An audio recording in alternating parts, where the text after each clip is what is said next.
Welcome back guys, आप सभी का एक बार फिर से स्वागत है उत्कर्ष स्टडी सीरीज में। हेयर आई एम उत्कर्ष श्रीवास्तव। आज जो हम चैप्टर स्टार्ट करने वाले हैं उसका नाम है sectors of the Indian economy, जो है क्लास 10th इकोनॉमिक्स का सेकंड चैप्टर, जिसका नाम है sectors of the Indian economy.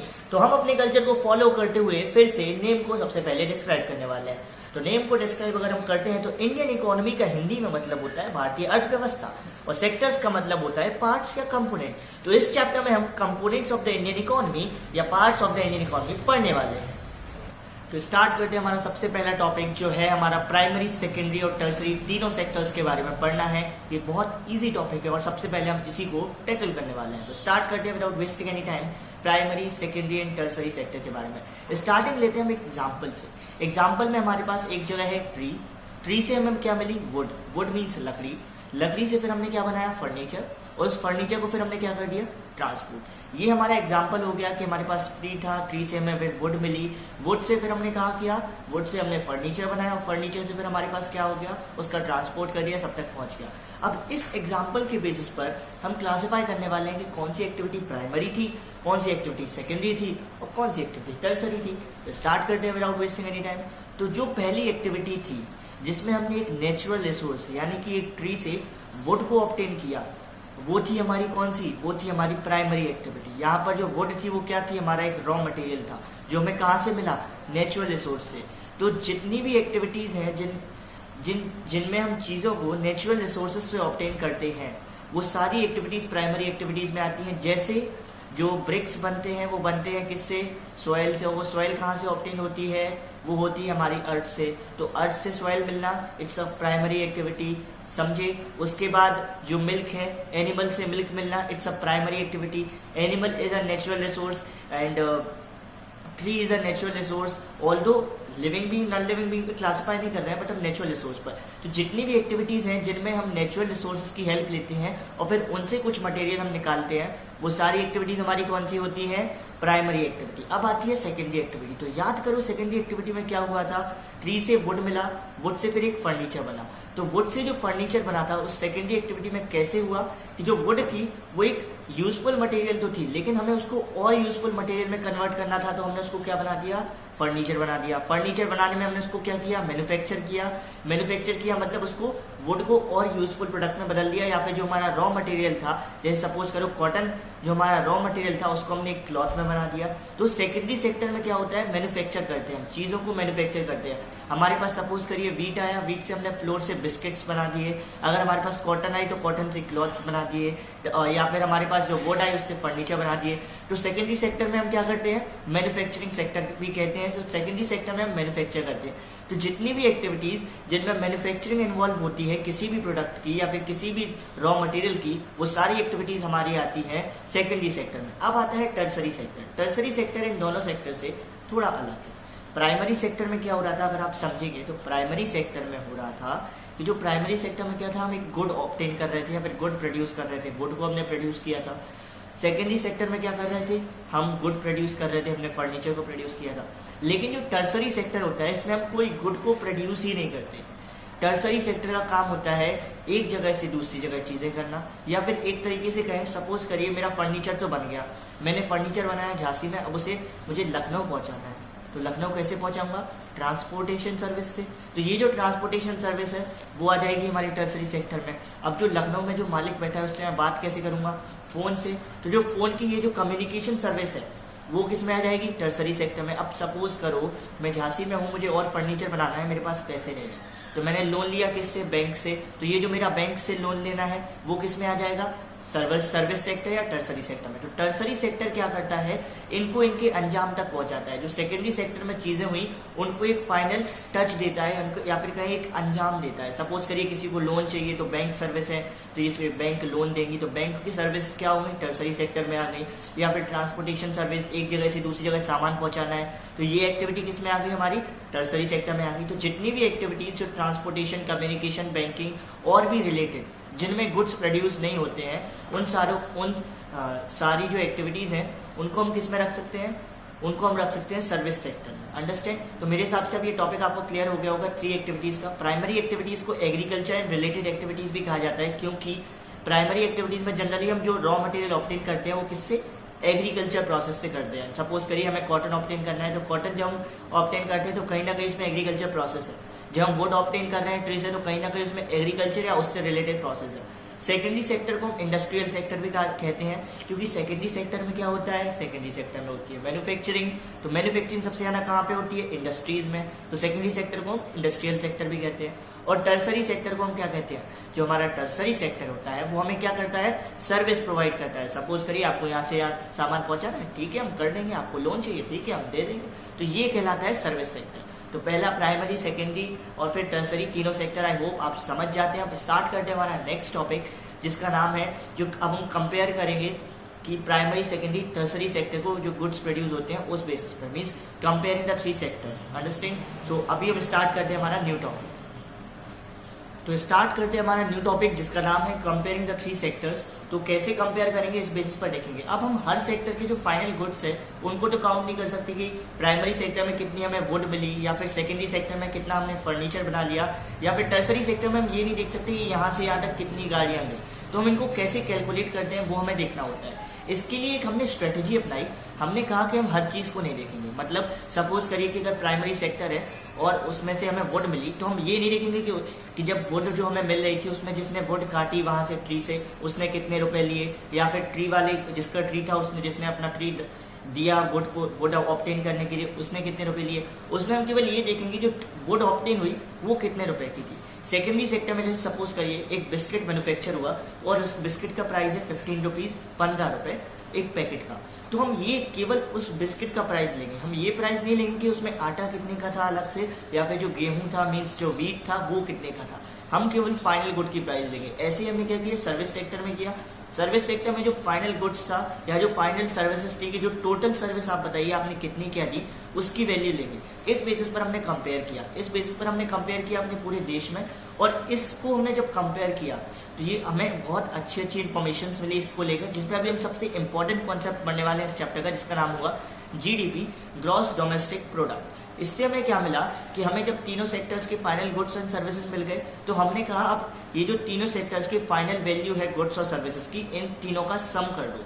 Means एक साल में या फिर किसी भी पर्टिकुलर ईयर में जितना भी टोटल वैल्यू है फाइनल गुड्स एंड सर्विसेज को, उन सबको ऐड कर दो। और ऐड करने के बाद जो हमें मिलता है वो हमारा कहलाएगा GDP, the value of final goods and services produced in each sector during a particular year provides the total production of the sector during that year।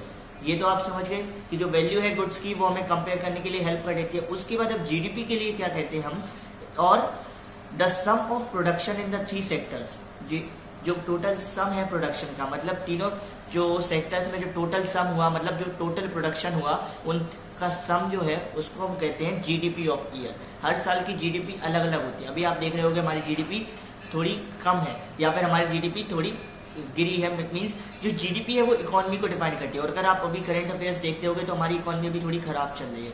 Means जैसी चलनी चाहिए वैसी नहीं चल रही है। इसका मतलब जो जीडीपी है वो भी कम हो रही है। जीडीपी की ग्रोथ होना एक कंट्री के लिए बहुत इंपॉर्टेंट है, बिकॉज जीडीपी का मतलब कंट्री का डेवलपमेंट शो करने से भी होता है। बिकॉज हम किसी भी कंट्री को किस बेसिस पर हमने डेवलपमेंट में पढ़ा था, हम करते हैं मनी के बेसिस पर या फिर वहाँ की इकोनॉमी के बेसिस पर क्लासीफाई करते हैं। तो आई होप कि आप जीडीपी का कॉन्सेप्ट समझ गए होंगे, जिसका फुल फॉर्म होता है ग्रॉस डोमेस्टिक प्रोडक्ट, और जिसकी डेफिनेशन मैंने बता दी कि जो वैल्यू है फाइनल गुड्स और प्रोडक्शन सर्विसेज की हर सेक्टर में प्रोड्यूस होती है एक किसी पर्टिकुलर ईयर में, अगर उन सब का सम किया जाए तो जो चीज हमें ऑब्टेन होती है उस कंट्री की वो होती है GDP of the country in that particular year, या फिर gross domestic product in that particular year. तो स्टार्ट करते हैं हमारा topic historical change in sectors. तो हिस्टोरिकल चेंज इन सेक्टर्स का मतलब क्या है, हम ये समझते हैं। हिस्टोरिकल चेंज इन सेक्टर्स का मतलब है जो टोटल सेक्टर्स है उनमें हिस्ट्री में कितना चेंज आया। मतलब जो थोड़े टाइम पहले, हिस्ट्री क्या होती है, थोड़े टाइम पहले की बात कर रहे हैं, पास्ट कुछ ईयर्स में कितना चेंज आया है। मीन्स कि कहीं पर कुछ शेयर जो है जीडीपी में बढ़ गया है किसी सेक्टर का, किसी सेक्टर में एम्प्लॉयमेंट बढ़ गया है, किसी सेक्टर में जीडीपी बढ़ गई है। तो ये चीज देखने वाले हैं। तो आइए देखते हैं। आपको मैं यहाँ पे ग्राफ शो करने वाला हूँ जिसमें आपको इजीली समझ में आ जाएगा। सबसे पहला ग्राफ शो हो रहा होगा, अगर आप देखेंगे, GDP by primary, secondary and tertiary sectors का, जिसमें आप देख रहे होंगे इस ग्राफ को। और अगर आप ग्राफ देख रहे होंगे तो आपको दिख रहा होगा कि 1970-71 में अगर आप ग्राफ देखें तो जो प्राइमरी सेक्टर था वो सबसे ज्यादा जीडीपी प्रोड्यूस कर रहा था। उसके बाद सबसे ज्यादा कौन कर रहा था, टर्सरी सेक्टर, और सबसे कम कर रहा था सेकेंडरी सेक्टर। लेकिन 2010 और 11 में देखा जाए तो सबसे ज्यादा कौन कर रहा था जीडीपी प्रोड्यूस, टर्सरी सेक्टर, और सबसे कम कौन कर रहा था, प्राइमरी सेक्टर, और सब बीच में कौन था, सेकेंडरी सेक्टर, जो मतलब मीडियम थी, ना सबसे ज्यादा ना कम, सबसे कम। ओके, तो ये ग्राफ देख लिया। उसके बाद अगर आप देखोगे शेयर ऑफ सेक्टर्स, ग्राफ 2 एक और ग्राफ शो हो रहा होगा, share of sectors in GDP bye percent. अभी हम पढ़ रहे थे इन रुपीज, अभी हम देख रहे हैं इन परसेंट। तो अगर आप इन परसेंट देखोगे तो 1970-71 में जीडीपी में जो प्राइमरी सेक्टर का शेयर था इन परसेंट अबाउट 45% तक था, और उसके बाद सबसे ज्यादा था टर्सरी सेक्टर का और सबसे कम था सेकेंडरी सेक्टर का। मीन्स सबसे ज्यादा 1970-71 में किसका था, प्राइमरी सेक्टर, उसके बाद टर्सरी सेक्टर और फिर सेकेंडरी सेक्टर। लेकिन यही आप 2010 और 11 में अगर आप ये ग्राफ देखते हो तो सबसे ज्यादा शेयर जो था वो था टर्सरी सेक्टर का, उसके बाद था हमारा सेकेंडरी सेक्टर, उसके बाद आता है हमारा प्राइमरी सेक्टर। तो इन ग्राफ से हम क्या समझे कि टर्सरी सेक्टर की लगातार ग्रोथ हुई है। तो यहाँ पर हम 4 रीजन समझने वाले हैं, 4 रीजन समझने वाले हैं कि टर्सरी सेक्टर की इतनी ग्रोथ क्यों हुई, या फिर क्या रीजन था टर्सरी सेक्टर की ग्रोथ होने का। तो पहला रीजन है कि कुछ सर्विसेज जैसे कि ट्रांसपोर्टेशन सर्विस, बैंकिंग सर्विस या फिर कम्युनिकेशन सर्विस, ये सब सर्विस क्या है, बेसिक सर्विस है। अगर आप कहीं पर रह रहे हो तो एक ट्रांसपोर्टेशन सर्विस होनी चाहिए, वरना ऐसा तो नहीं है कि आप हर जगह पैदल जा सकते हो। आपके पास एक फ़ोन होना चाहिए कम्युनिकेट करने के लिए अपने रिश्तेदारों से, अपने दोस्तों से। बैंकिंग सर्विस होनी चाहिए, जब आपके पास सैलरी आती है तो ऐसा तो है नहीं कि आप पूरा पैसा खर्च करोगे, आप कहीं डिपॉजिट भी करोगे उसे, तो आपके पास बैंकिंग सर्विसेज भी होनी चाहिए। या फिर कुछ और जैसे कि पुलिस सर्विस, पुलिस बहुत बेसिक नीड है एक हमारी, इंश्योरेंस कंपनीज, ये सब हमारी बेसिक सर्विसेज है। किसी भी डेवलपिंग कंट्री में इन सब की रिक्वायरमेंट होती है। तो लास्ट फ्यू इयर्स में ये जो बेसिक सर्विस है इनमें ग्रोथ आई है, इसीलिए टर्सरी सेक्टर में ग्रोथ आई है। अब समझते हैं हमारा सेकेंड रीजन। सेकेंड रीजन क्या है कि जो एग्रीकल्चर और इंडस्ट्री, हमने देखा कि प्राइमरी सेक्टर और इंडस्ट्रियल सेक्टर यानी कि सेकेंडरी सेक्टर, जो एग्रीकल्चर और इंडस्ट्री है ये भी लगातार ग्रोथ कर रही है। जरूर इनका ये ग्रोथ हमारे ग्राफ में इतना ज्यादा शो नहीं हो रहा है, बट ऐसा नहीं है कि इंडस्ट्रीज बनना बंद हो गई है या एग्रीकल्चर होना बंद हो गया है। आज भी मोस्ट ऑफ द पीपल जो एम्प्लॉय है वो एग्रीकल्चर में। इसका मतलब है एग्रीकल्चर में लगातार गुड्स प्रोड्यूस हो रहे हैं। तो जब एग्रीकल्चर में लगातार गुड्स प्रोड्यूस हो रहे हैं, इसका मतलब क्या है कि जो इंडस्ट्री में जाकर वो गुड्स किस में, एक यूजफुल प्रोडक्ट में बदल रहे हैं या फिर मैन्युफैक्चर भी हो रहे हैं। तो अब जैसे जैसे ये गुड्स का जो प्रोडक्शन है वो बढ़ रहा है तो हमें ट्रांसपोर्टेशन सर्विस भी और चाहिए पड़ेंगी। सपोज करिए मेरे पास, मैंने फर्नीचर बनाया, पहले मैं केवल 10 फर्नीचर बनाता था और अब मैं 20 फर्नीचर बनाता हूँ। तो जो ट्रांसपोर्टेशन सर्विस है, अगर पहले मुझे 1 ट्रक लगता था तो 2 ट्रक लगेंगे चीज़ों को यहाँ से वहाँ भेजने में। तो इसी तरीके से ट्रांसपोर्टेशन सर्विस बढ़ रही है। तो जैसे जैसे एग्रीकल्चर और इंडस्ट्री बढ़ रहा है तो ट्रांसपोर्टेशन सर्विस बढ़ रही है। अब हम समझते हैं हमारे थर्ड रीजन को, जो बहुत ईजी है। सपोज करिए कल को मैं 1 करोड़ रुपीज़ पर मंथ कमाने लगूँ, सपोज, जस्ट सपोज, ऐसा हो भी सकता है। कल को मैं just 1 crore rupees per month कमाने लगूँ अगर, तो फिर क्या होगा, मेरा जो स्टैंडर्ड ऑफ लाइफ है वो बढ़ जाएगा। या फिर आप कमाने लगो तो आपका क्या होगा, आपका जो स्टैंडर्ड ऑफ लाइफ है वो बढ़ जाएगा। फिर आप प्राइवेट होटल्स में जाना पसंद करोगे, प्राइवेट हॉस्पिटल्स में जाना पसंद करोगे, प्राइवेट रेस्टोरेंट्स में जाना पसंद करोगे, प्राइवेट जेट्स लेना पसंद करोगे, प्राइवेट कार लेना पसंद करोगे। तो इस तरीके से आप क्या करोगे, ये जो कम्युनिकेशन या फिर जो सर्विस थी, टर्सरी सर्विस थी, इनको आप क्या करोगे, ग्रोथ दोगे।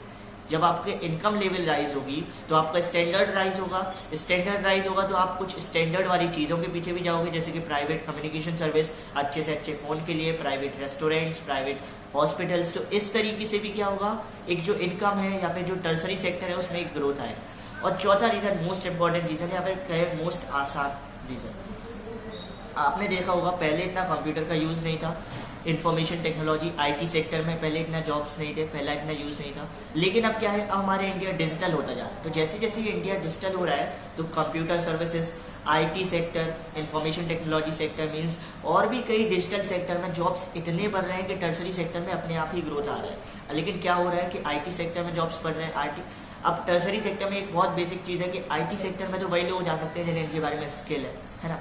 तो जैसे जैसे आईटी सेक्टर बढ़ रहा है या इंफॉर्मेशन टेक्नोलॉजी या फिर डिजिटल सेक्टर बढ़ रहा है, वैसे वैसे हमारा सर्विस सेक्टर भी बढ़ रहा है। तो 4 रीजन हम समझ चुके हैं। पहला रीजन हमारा क्या था कि जो टर्सरी सेक्टर में जो सर्विसेज प्रोवाइड होती है वो हमारी एक बेसिक सर्विस है किसी भी डेवलपिंग कंट्री में। दूसरा रीजन क्या था कि टर्सरी सेक्टर में ग्रोथ क्यों हुआ। सेकंड रीजन कि जो एग्रीकल्चर और इंडस्ट्रियल ग्रोथ हुआ है उसकी वजह से भी टर्सरी सेक्टर में ग्रोथ हुआ है। Third reason most important, income level rise हुई है, जिसकी वजह से स्टैंडर्ड ऑफ लिविंग राइज हुआ है, तो लोग अब और नई नई चीज़ों के पीछे भागने शुरू हुए हैं, जैसे कि private hospitals, private restaurants, private cars. चौथा रीजन आईटी सेक्टर ग्रोथ हुआ है, टेक्नोलॉजिकल हमारे देश का ग्रोथ हो रहा है, तो इसकी वजह से इसकी वजह से जो टर्सरी सेक्टर है उसमें भी ग्रोथ हुआ है। तो आई होप आप ये 4 रीजन आप समझ जाते हैं। अब आपको एक और ग्राफ शो करने वाला हूँ जो आपको एक पूरी तरीके से चौंका देगा, सदमे में ला देगा। देखिए वो तीसरा ग्राफ कौन सा है। तीसरा ग्राफ बताता है share of sectors in employment, मतलब एम्प्लॉयमेंट परसेंटेज कितनी है तीनों सेक्टर्स में। तीनों सेक्टर्स में एम्प्लॉयमेंट परसेंटेज अगर देखी जाए तो 1970-71 में सबसे ज़्यादा एम्प्लॉयमेंट एग्रीकल्चर थी, उसके बाद टर्सरी सेक्टर थी और सबसे कम एम्प्लॉयमेंट सेकेंडरी सेक्टर में थी। 2009 और 10 का ग्राफ देखा जाए तो तब भी सबसे ज़्यादा एम्प्लॉयमेंट कहाँ थी, हमारी प्राइमरी सेक्टर में थी, उसके बाद कम किस में थी, टर्सरी सेक्टर में, और फिर सबसे कम सेकेंडरी सेक्टर में। तो अगर हम ये अभी तक तीनों ग्राफ देखे हैं तो तीनों में से 2 ग्राफ में तो आपने क्या देखा है कि टर्सरी सेक्टर हमेशा बड़ा है, टर्सरी सेक्टर का शेयर बड़ा है जीडीपी में अगर रुपीस के तरीके से देखा जाए तब भी टर्सरी सेक्टर में हर चीज़ बड़ी है, बट फिर भी इसमें एम्प्लॉयमेंट इतना कम क्यों है। अब हम ये समझेंगे तो समझते हैं कि इसमें एम्प्लॉयमेंट इतना कम क्यों है। बिकॉज टर्सरी सेक्टर में जनरली स्किल्ड लोग ही जा सकते हैं। अब टर्सरी सेक्टर का मतलब ये नहीं है कि जो भी टर्सरी सेक्टर में काम कर रहा है वो बहुत वेल एजुकेटेड है या वेल स्किल्ड है। छोटे छोटे ड्राइवर्स भी हो सकते हैं बैंकिंग, ट्रांसपोर्टेशन सर्विसेज में, कम्युनिकेशन सर्विसेज में कुछ ऐसे लोग भी हैं जिनका कोई पक्का सैलरी नहीं है, कोई पक्की जॉब नहीं है, उनका डिपेंड करता है कि अगर कोई चीज़ सपोज करिए कम्युनिकेशन सर्विस में कुछ खराबी आ गई तो जाके सही करना बस। तो मतलब कोई भी सेक्टर ऐसा नहीं है जो परमानेंटली आपसे कह रहा है कि ये बेस्ट है। लेकिन अभी हम समझते हैं एम्प्लॉयमेंट के बारे में। तो एम्प्लॉयमेंट प्राइमरी में तब भी सबसे ज़्यादा थी 1970-91 में, और 2009 और 10 में तब भी सबसे ज़्यादा है। ऐसा इसलिए क्योंकि प्राइमरी सेक्टर में इतने लोग हैं कि अगर आप उसमें से मैं कहता हूँ 10% या 5% लोग निकाल भी दोगे तब भी जो एग्रीकल्चर सेक्टर या प्राइमरी सेक्टर में जो प्रोडक्शन हो रहा है वो उतना ही रहेगा। अब आपको भी ये कैसे, अब सपोज करिए मेरा एक खेत है, जस्ट सपोज, और मेरी फैमिली में 5 लोग हैं। उस फैमिली में अगर अकेला मैं जाऊं तब भी मैं केवल 50 kg राइस ही प्रोड्यूस कर पाता हूँ। मीन्स अगर उस फैमिली से केवल मैं फार्मिंग करने जाऊँ अपने वो जो खेत है वहाँ पर, तब मैं 50 kg वीट कर सकता हूँ या 50 kg राइस प्रोड्यूस कर सकता हूँ। और मेरे 4 लोग भी जाए, मीन्स पूरी फैमिली जाए, तब भी हम 50 kg ही प्रोड्यूस कर सकते हैं। तो इसका मतलब आप क्या समझे कि लोगों को देखने के लिए तो हम 5 लोग उस फील्ड में जाएंगे, लेकिन प्रोडक्शन उतना ही रहेगा, कुछ ज़्यादा फायदा नहीं होगा, सब कुछ तो सेम ही रहने वाला है। तो लोगों को दिखाने के लिए तो हम 5 लोग रोजगार हो गए, मतलब हम 5 लोगों के पास एम्प्लॉयमेंट है, लेकिन उससे क्या प्रोडक्शन में फर्क हुआ? नहीं हुआ। क्या कुछ और कुछ फायदा हुआ? बस इतना फायदा हुआ कि जो मेहनत मैं कर रहा था वो बस मेहनत बट गई, लेकिन प्रोडक्शन तो उतना ही रहा। इसका मतलब है कि अगर हम 4 लोगों को हटा भी दो तब भी उतना ही प्रोडक्शन होने वाला है, और 5 लोग वो भी हो जाए तब भी उतना ही प्रोडक्शन होने वाला है। इसका मतलब क्या हुआ? ये जो 4 लोग हैं वो बेरोजगार तो हैं, पर इनकी जो बेरोजगारी है वो कैसी है? छिपी हुई बेरोजगारी। मतलब इनकी जो एफिशिएंसी है वो उस हिसाब से वर्क ही नहीं कर रहा है। सपोज करिए एक छोटी सी शॉप है जिसमें मैं बैठूं तब भी उतने ही कस्टमर आने वाले हैं, पूरा परिवार बैठे तब भी उतने ही कस्टमर आने वाले हैं, लेकिन कहने को क्या हो जाएगा कि पूरा परिवार उस शॉप में बैठता है, पूरा परिवार एम्प्लॉय है, बट असल में क्या कोई फायदा है इसका? नहीं है कुछ।